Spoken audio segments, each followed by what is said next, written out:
Es un placer para mí invitar a este espacio de Periodista Digital y Cultura Más a uno de los narradores jóvenes, te podemos llamar joven, ¿no? Todavía. Sí, bueno, como autor sí. Bien. Ya pues, como persona biológica ya voy un poquito tocado. Bueno, pues entonces insisto, uno de los mejores exponentes de la narrativa joven en España que ha cultivado con mucho éxito tanto el cuento como la novela, cosa que no es habitual. Bueno, pues es Juan Jacinto Muñoz Rengel, perdón. Bienvenido. Un placer estar aquí con vosotros. Bueno, hoy vamos a hablar de tu última novedad, El sueño del otro, la novela que has sacado con Plaza y Janés, pero si no te parece mal, me gustaría empezar hablando un poco de tus comienzos. Estábamos hablando, por ejemplo, del tema del relato, tus primeros libros, ¿no? 88, Mill Lane y De mecánica y alquimia. Bueno, pues que nos contaras un poco cómo fue esa experiencia.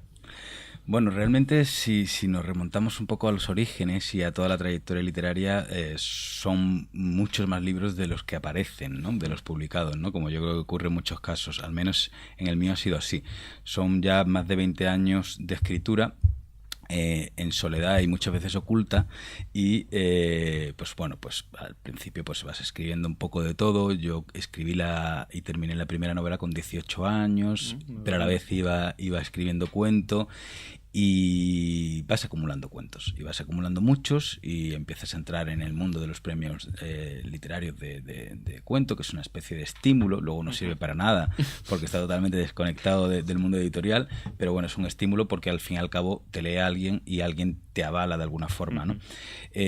Y a partir de cierto momento empiezo a notar que hay una temática común, que hay una tendencia, y entonces ya empiezo a componer lo que sería mi primer libro, que es 88 Mill Lane, porque yo los 2 libros de relatos que he publicado siempre los he concebido con unidad, y en 88 Mill Lane la unidad es que todos los relatos son fantásticos y todos los relatos transcurren en Londres o alrededor de Londres.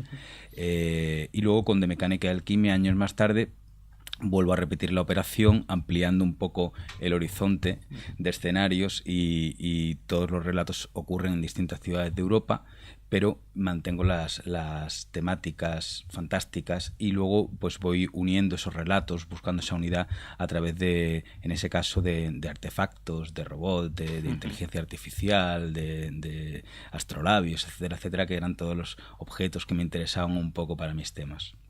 Parece que, bueno, yo por lo menos cuando lo leí, los ingredientes mucho de Borges en la narrativa, Bioy Casares, ¿no? La verdad, muy interesante. Sí, realmente los autores fantásticos de los que mi generación ha bebido más, aparte de algunos narradores españoles sueltos, ha sido de los latinoamericanos, ¿no? Sobre todo la gran presencia de Borges, por supuesto Bioy, pero también mucho Cortázar, ¿no? Quizá Borges tiene un componente más racional de lo fantástico, y eso hace que sea más identificable la idea, el tópico de la anomalía extraordinaria que sucede dentro del relato, pero bueno, yo creo que esa sombra la tenemos todos, ¿no? Y otros muchos, ¿no? Y está Rulfo, y está Monterroso, y está Carpentier, y luego, bueno, pues aquí los europeos también, ¿no? Porque también tenemos a Kafka y tenemos a otros, ¿no? Y luego tenemos a Edgar Allan Poe por otro lado, pero luego aquí había menos referentes, y por eso mi generación quizá no lo ha leído tanto, y yo creo que coincidimos los que andamos por los 40 años en que hemos leído a los españoles un pelín más tarde. O sea, no en nuestros años de formación como autores de iniciación, sino un pelín más tarde.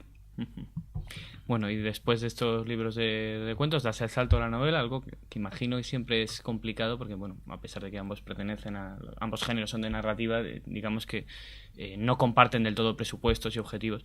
Te quería preguntar qué reto supuso para ti el cambio a la novela, aunque bueno, ya me has dicho que ya lo habías practicado, con lo cual ya tenías ahí un bagaje, pero si de algún modo fue difícil o al contrario, te has acomodado bien. Claro, esa pregunta, cuando publiqué El asesino hipocondriaco, como era la primera novela publicada, me la hacían siempre, ¿no? ¿Cómo fue el salto a la novela? Pero realmente, como te comentaba, no había tal salto, puesto que yo había ido compaginando las dos cosas desde el principio. Realmente El asesino hipocondriaco era la 6ª novela escrita. Bueno. Entonces, el salto se daba en mi casa una y otra vez, cada vez que cambiaba de género, ¿no? Pero no en ese momento cuando se hizo público, digamos, ¿no? Porque cuando se publica es cuando se ve, pero mientras tanto tú estás experimentando solo todo eso, ¿no? Entonces, bueno, realmente la pregunta de cuáles son los cambios entre el género breve y el de más extensión, para mí sobre todo es la intensidad. ¿Pero en qué sentido? Por un lado, el cuento es más intenso porque lo puedes ejecutar en una semana a veces, en un mes. Tienes esa idea y sabes que vas a ver muy pronto el resultado final. Hay cuentos que no, hay cuentos que te duran mucho, ¿no? Pero bueno, en principio entre 2 semanas y un mes se suele acabar el cuento y eso pues le da una intensidad y luego también tiene una concentración que va a dar una intensidad lectora. Pero luego la relación con la novela también tiene otra intensidad, pero es una intensidad más parecida a las relaciones a largo plazo, ¿no? Ya no es una relación efímera, ya es una relación de meterte del todo dentro. Y entonces ahí la obsesión es mayor, la relación con los personajes es mucho más larga y tú estás abducido durante años, que es lo que dura la producción de la novela. Entonces es otro tipo de intensidad y cada una tiene sus ventajas. A nivel técnico también eso cambia. El ritmo narrativo de la novela, las exigencias de la novela en cuanto a manejo del tiempo narrativo y de los picos de altibajos, etcétera, etcétera, de clímax, etcétera, son otros, ¿no? Quizá la dificultad y el reto del cuento es hacer algo en muy poco espacio que aún así pueda perdurar y por lo tanto que sea nuevo y que diga algo que no han dicho otros y que de alguna manera aporte novedad. Claro, el reto es tremendo, es algo muy difícil y luego la ejecución en la que todo tiene que encajar. Y el reto de la novela es que no se te caiga. Sí. Que no se te venga abajo, que no verlo todo a la vez. No es muy difícil ver una novela, ¿no? Yo envidio a los pintores que dan un paso atrás y ven su cuadro, ¿no? Lo componen, nosotros sí. No, nosotros por muchos pasos que demos necesitas a veces meses de distancia para percibir tu propio trabajo, ¿no? Bueno, nos decías que era la sexta novela publicada no, la sexta novela escrita, El asesino hipocondríaco, cuando sale. Cuéntanos un poco el argumento, que además la publicaste el año pasado, ¿verdad? Sí, y tuvo sí. ahí Pues bueno, pues ese es un tipo un tanto singular, que es el que nos cuenta la propia historia. La historia está en primera persona y el tipo es asesino profesional, pero tiene la sensación de que se va a morir ese mismo día. Y tiene que cumplir su último encargo, el último trabajo por el que ya le han pagado por adelantado, y el tipo pues tiene una moral kantiana, dice él, y entonces como tiene una moral kantiana pues tiene que matar a su víctima porque ya le han pagado. Pero como siente que se va a morir, pues le van asaltando todas las desgracias, las enfermedades imaginables posibles, ¿no? Entonces además no solo tiene todas las enfermedades que nos podamos imaginar y todas las que existen, sino que además se le van contagiando todas las que le salen al paso e incluso va creando enfermedades nuevas, ¿no? Entonces, en ese despropósito de aventura, pues nos embarcamos ya en las primeras líneas y bueno, y realmente la novela es esa misión, ¿no? Si es capaz de cumplir esa última misión o no es capaz, ¿no? Bien, y tan solo un año después, pues acabas de publicar en Plaza y Janés también El sueño del otro, que es una novela muy interesante, además con un juego especular, ¿verdad? De dos personas que se sueñan la una a la otra y no son capaces de discernir cuál es la verdadera realidad, cuál es el verdadero yo, o si ambos son personas existentes. Que, bueno, es que te lo habrán dicho 1000 veces, ¿no? Pero se ve o yo creo que el lector cuando se embarca en la lectura, pues lo primero que te viene a la mente es este microrrelato de Chuang Tzu, del sabio que sueña con ser una mariposa. Ya no sabe si es el sabio que soñó la mariposa o la mariposa que soñó el hombre, ¿no? Sí, bueno, porque realmente ese quizás sea el más conocido, pero hay varios cuentos orientales de esa época que son coincidentes. No solo está Chuang Tzu, pero está Li Tse también, por ejemplo. Son coincidentes en la época porque son 300 años antes de Cristo. Y luego realmente en la tradición literaria eso ha estado siempre, ¿no? Porque piensa, por ejemplo, en Las mil y una noches, ¿no? Que hay una historia de dos hombres que se sueñan, ¿no? Eso ha estado ahí. Es algo que ha inquietado siempre al hombre. En la filosofía no está menos presente, está en el mito de la caverna de Platón, ¿no? Cuando estamos allí metidos dentro de la cueva, no se sabe qué es la realidad. Y luego eso lo concreta aún mejor ya en la modernidad René Descartes, con la duda metódica, en la que intenta dudar de todo lo posible y para dudar de todo empieza a lanzar hipótesis, y la hipótesis más potente que se le ocurre, que es una hipótesis que podría entrar en la literatura fantástica, es la de un dios engañador. Dice, ¿y qué ocurre si hubiera un genio maligno? Lo llama así porque en aquel momento pues podía quedar un poco mal y a ver si lo quemaban o algo. ¿Qué ocurre si hubiera un dios, un genio maligno, un dios engañador que nos engañe con nuestros propios sentidos, ¿no? Uh-huh. Que haga que lo que nosotros percibimos sea falso? En conclusión, tengo que dudar de todo, nada es cierto. Lo único que le queda a Descartes es el pienso luego existo, ¿no? Intenta salir de ahí, pero hace trampas y se apoya en la fe, y por eso otros muchos autores después pues hablan del solipsismo, en el que se cae a partir de Descartes, no te quedas solo ahí.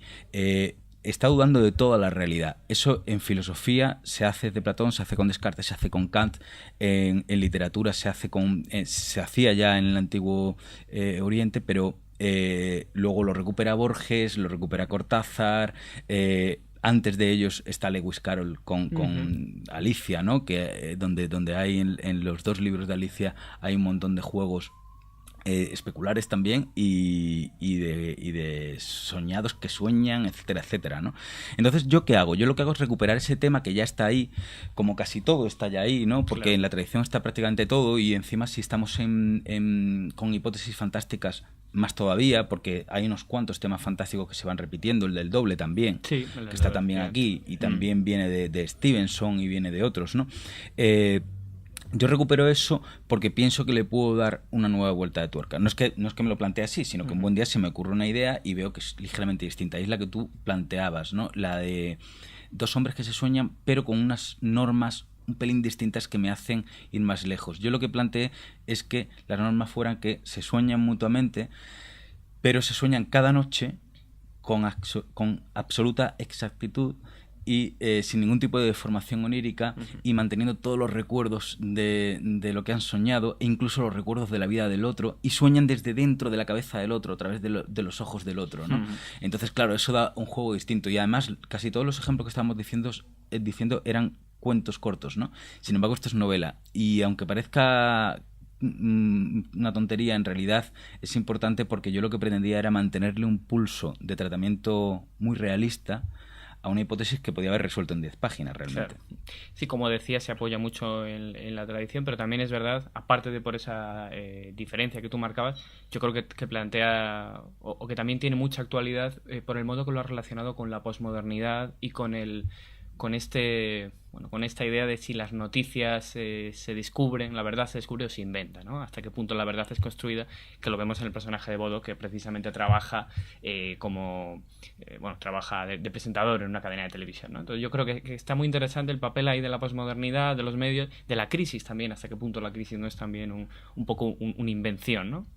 Sí, ¿y por qué todo esto? Porque a mí me parecía que por un lado el tema que se estaba trabajando era un tema posmoderno, ¿no? Aparte de que haya estado siempre esa duda sobre la realidad, y que esté también en la filosofía oriental con lo del Maya y tal, la realidad como ilusión. Sin embargo, esa influencia de la ficción en la realidad, hasta el punto de que se mezclan del todo, es un tema muy moderno, que está en Borges y que está en tantos otros, donde ya se funde del todo y no se sabe si el fake, si la falsificación acaba afectando la realidad, ¿no? Entonces, yo creo que más que nunca hemos tomado conciencia de que la propia literatura, las invenciones humanas forman parte de la realidad. O sea, una invención humana no es algo inexistente. Un fantasma no es algo inexistente en todos los sentidos. Existe como parte de la cultura, del legado cultural, ¿no? Y eso tiene un peso. ¿Por qué? Pues porque al final se hacen reproducciones de fantasmas, se hacen películas de fantasmas, se hace un mercado en torno a la idea de Drácula, de Frankenstein, etcétera, que son en principio inexistentes, ¿no?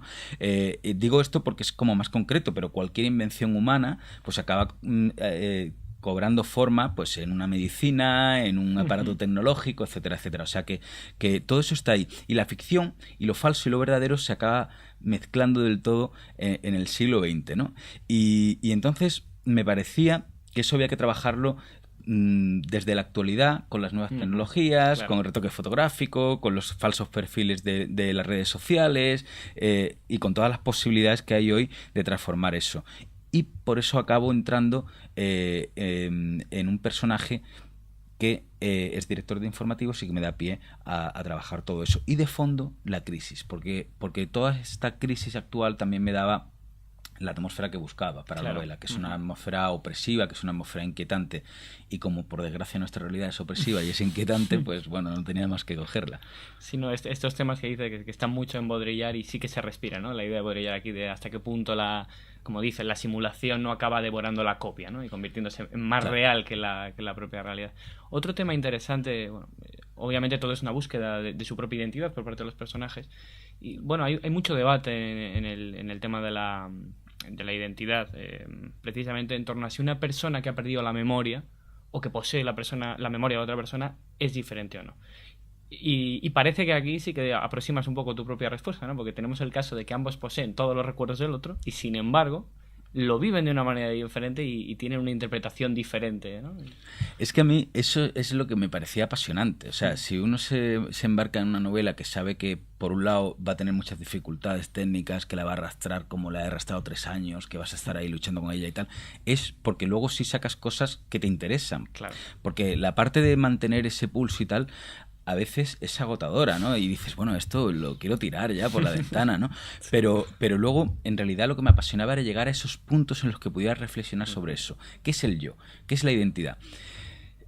¿Cómo sé que yo no soy también otro que va cruzando por aquella acera con otro cuerpo, con otras circunstancias? ¿Qué es lo que me diferencia por dentro, ¿no? ¿Solo son mis reacciones? ¿Solo son mis recuerdos? ¿Qué es eso, no? Es que me parece tan misterioso que es alucinante que no estemos todo el día pensándolo, ¿no?